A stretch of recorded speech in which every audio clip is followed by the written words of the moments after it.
சிம்மம் ராசி அன்பர்களே, இனிய வணக்கம்.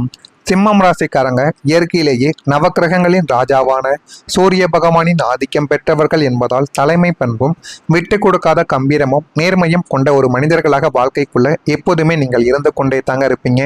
எந்த ஒரு சூழ்நிலை, வாழ்க்கையை அழிய போகக்கூடிய சூழ்நிலையும், உங்களுடைய உயிரை போகக்கூடிய சூழ்நிலை வந்தாலும் உங்களுடைய கம்பீரத்தையும் விட்டு கொடுக்காத ஒரு கம்பீரமும் உங்களுடைய வாழ்க்கைக்குள்ள எப்பொழுதுமே இருந்து கொண்டே தாங்க இருக்கும். ஆனால் உங்களது கடந்த கால பாதை அத்தனை எளிதாக இருக்கல. ஒரு ராஜாவாக இருந்தாலும் காட்டுக்குள் நீங்கள் பல வேட்டைக்காரர்களின் சூழ்ச்சிகளையும் சோதனைகளையும் தாண்டித்தான் இந்த ஒரு இடத்துக்கு வந்திருப்பீங்க என்பது உங்களுக்கு நன்றாகவே தெரியும். ஆனால் நாளை வரக்கூடிய சஷ்டி விரத நாள், இந்த ஒரு நாளில் நீங்கள் முருகப்பெருமானுக்கு 5 விதமான பரிகாரங்களை பண்ணுறது மூலியமா உங்களுடைய வாழ்க்கைக்குள்ள நீங்கள் கேட்டது அனைத்தும் உங்களுக்கு நிச்சயமாக கிடைத்துவிடும். அதற்கு அந்த 5 பரிகாரங்கள் என்ன என்பதையும் நான் கூறுகிறேன். அதற்கு முன்பு உங்களுடைய வாழ்க்கைக்குள்ள இதுவரைக்கும் நடந்த விஷயங்களை நான் கூறுகிறேன். அது சரியா இருக்கா என்பதை பார்த்து கமெண்ட் வழியில தெரிவியுங்கள்.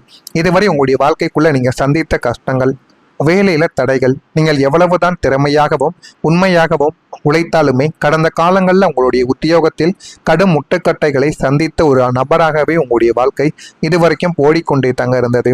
தகுதி இல்லாதவர்களுக்கு பதவி உயர்வு கிடைக்கும். ஆனால் உங்களுக்கு கிடைக்க வேண்டிய அங்கீகாரம் கடைசி நேரத்தில் கை நழுவி போய் எந்த விதமான பணியும் தெரியாதவனுக்கு அந்த ஒரு பதவி உயர்வும் நல்ல ஒரு ஊதியமும் அவனுடைய வாழ்க்கைக்குள்ள கிடைத்திருக்கும். இது மிகப்பெரிய அளவில் உங்களுடைய மனதில் தேவையில்லாத குழப்பத்தை ஏற்படுத்தி அந்த ஒரு வேலையை விட்டு நின்ற ஒரு அனுபவம் உங்களுடைய வாழ்க்கைக்குள்ள இருக்கும்.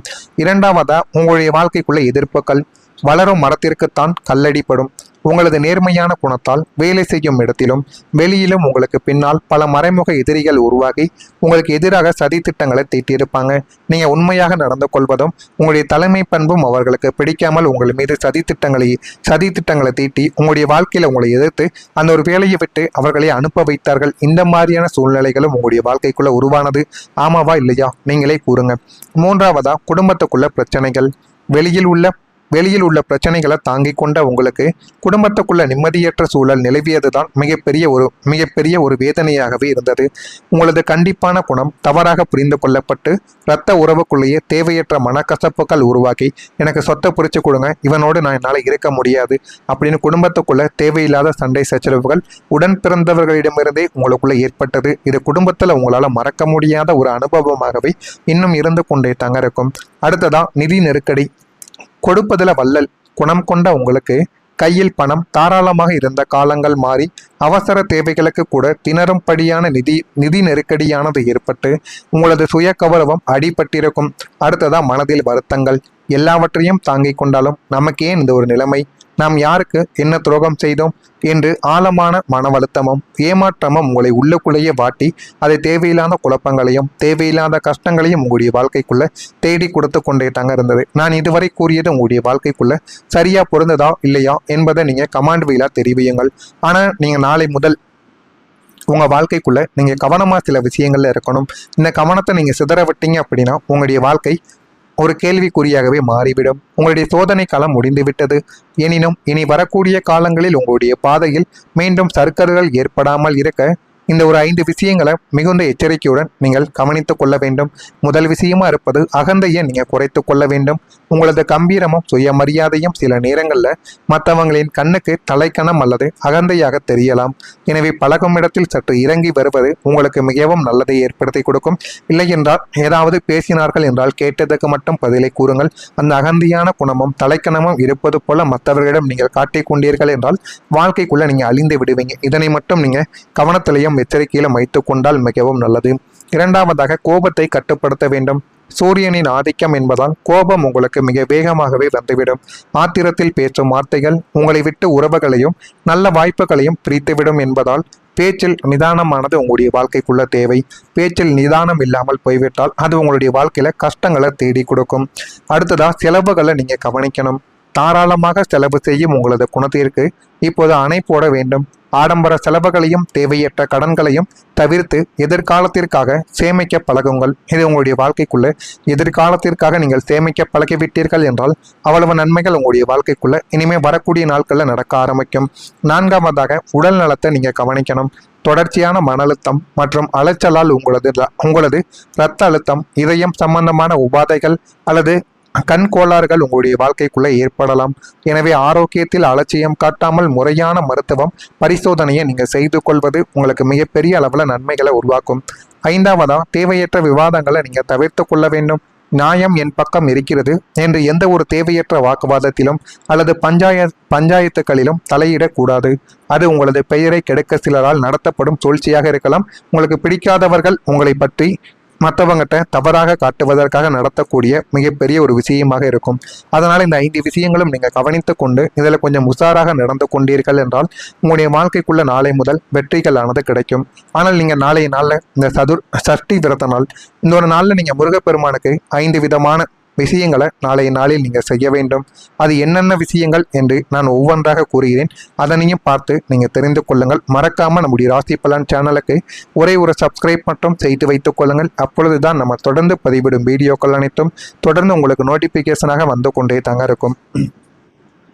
மறக்காமல் நம்முடைய ராசி பலன் சேனலை ஒரே ஒரு சப்ஸ்கிரைப் மட்டும் செய்து வைத்துக் கொள்ளுங்கள். நாளை ஜூன் 20 சஷ்டி விரதம். இந்த ஒரு நாளில் நீங்கள் செய்ய வேண்டிய 5 முக்கியமான பரிகாரங்கள். நாளை ஜூன் 20 அன்று ஏற்படக்கூடிய தவறுகளை தவிர்த்து தடைகள் அனைத்தனையும் உடைத்து முருகப்பெருமானின் முழு அருளை பெற நீங்கள் செய்ய வேண்டிய பரிகார முறைகள். 1ஆவதாக, முருகனுக்கு நீங்கள் சிவப்பு நிற பூவை சமர்ப்பிக்கணும். சஷ்டி விரத நாளான நாளை ஜூன் 20 அன்று அதிகாலையிலேயே எழுந்து நீராடி விட்டு உங்களது பூஜை அறையில் உள்ள முருகப்பெருமானின் திருவுருவ படத்திற்கு சிவப்பு நிற மலர்களை செவ்வரளி, செம்பருத்தி அல்லது சிவப்பு ரோஜா சமர்ப்பித்து நீங்கள் வழிபட்டால் அவ்வளவு நன்மைகள் ஏற்படும். சிம்மம் ராசியின் அதிபதியான சூரியனுக்கும் முருகனுக்கும் உகுந்த இந்த ஒரு நிறம் உங்களது கோபத்தை கட்டுப்படுத்தி முகத்தில் ஒரு தெய்வீக பொலிவை உங்களுக்குள்ள தேடி கொடுக்கும். 2ஆவதா, சூரிய நமஸ்காரத்தை செய்ய வேண்டும். நாளை காலையில் சூரிய உதயத்தின் போது காலை 6 மணி அளவில் கிழக்கு நோக்கி நின்று சூரிய பகவானுக்கு கைகளை கூப்பிக்கொண்டு சூரிய நமஸ்காரத்தை நீங்கள் செய்ய வேண்டும்.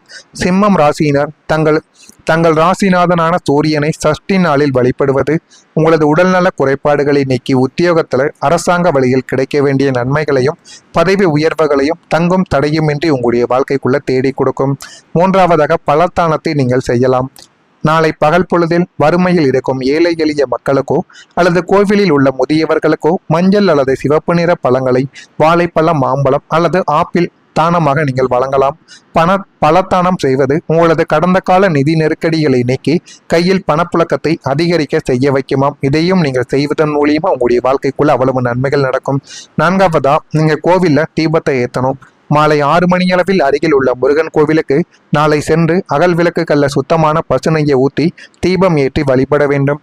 அந்த ஒரு தீப ஒளியை பார்த்தவாறு என் வாழ்வில் உள்ள வேலை தடைகளும் எதிர்பார்ப்புகளும் நீங்கி மதிப்பும் மரியாதையும் உயர வேண்டும் முருகா என்று நீங்கள் பிரார்த்தித்துக் கொள்ள வேண்டும். உங்களது வாழ்வில் இருந்த இருளானது விலகி நாளை முதல் உங்களுடைய வாழ்க்கைக்குள்ள நல்லது நடக்கும். 5ஆவதாக, சரவணப்பவ என்கிற மந்திரத்தை நீங்க ஜெபிக்கணும். இதுதான் ஒரு முக்கியமான ஒரு செயல். பூஜை அறையில் அமர்ந்து மனதை ஒருமுகப்படுத்தி கொண்டு முருகனின் மூல மந்திரமான ஓம் சரவணப்பவ என்ற மந்திரத்தை 108 முறைகள் மனமுருக நீங்கள் ஜெபித்து இந்த ஒரு செயலை நீங்க செய்ய வேண்டும். இந்த மந்திர ஒலிகள் ஜூன் 20 அன்று உங்களுக்கு ஏற்படக்கூடிய மனக்குழப்பத்தை தடுத்து உங்களை சுற்றியுள்ள எதிர்ப்புகளையும் மறைமுக எதிரிகளையும் முற்றிலும் துவசம் செய்துவிடும். அவ்வளவு சக்தி வாய்ந்த ஒரு பரிகாரங்கள் தான் இந்த 5 பரிகாரங்களும். இதனை மட்டும் சிம்மம் ராசிக்காரங்க செய்யும் பொழுது வாழ்க்கைக்குள்ள அவ்வளவு நன்மைகள் ஏற்படும்.